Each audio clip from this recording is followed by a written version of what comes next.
My name's Yola Williams and I've joined the Bioblitz just for a day. Unfortunately, I wish I had more time and I'd been with it all the way through, but it's a day and it's in Wales and it's southern half of Wales today. They did North Wales yesterday. We're starting off here at Newquay and then working our way across Wales and ending up on the Gwent levels.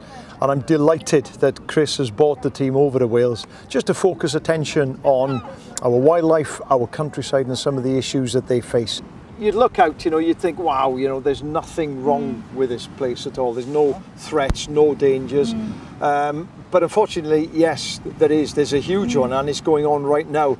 This area is protected under European law.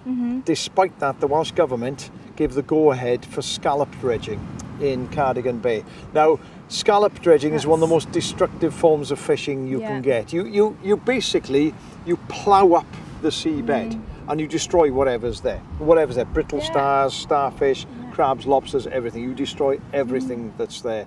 And how they can allow that to happen in an area, as I say, which is protected by European law, is absolutely beyond me. It's absolutely beyond me. Devastating, utterly devastating to hear that that's going on. And it's right down there, so people aren't seeing it happen.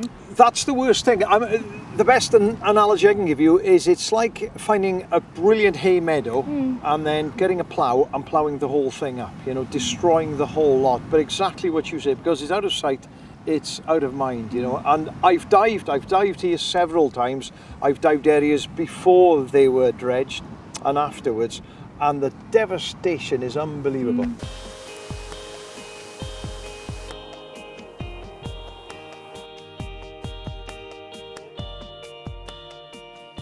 This is Cae Linden in Cwmtwrch Isaf up the Swansea Valley, and this is a community reserve which is also managed by the Brecknock Wildlife Trust. And I tell you what, it's a fantastic place. It's not very big. It was going to be a football field, but it's what we call rhos pasture, which is this very tussocky pasture, once common in South Wales, now very scarce.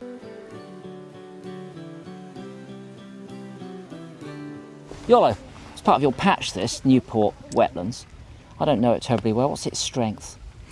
Its strength is that it's unique. You're talking about Newport wetlands, you're talking about the Gwent levels here. It's a fantastic place. And in Welsh terms, it genuinely is unique. It's an overused word, but it is unique. It's like a piece of Norfolk chucked down in southeast Wales.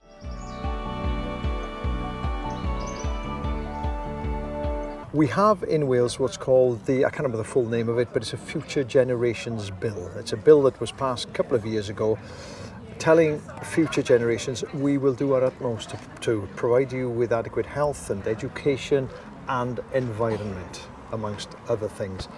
At the moment, it's not worth the paper that it's written on, which is a shame because there's some good things in there. I think governments, Welsh Government, UK Government, we need to look not a year ahead, not 4 years, not 5 years ahead. We need to look 20, 25, 50 and more years ahead. We need to think about future generations. What are we leaving for them? And if we have that at the forefront of our mind, if we have that as the base of everything else, which it ought to be, I think we can turn things around. Yes, at the moment, money's tight, but there's so much wastage elsewhere.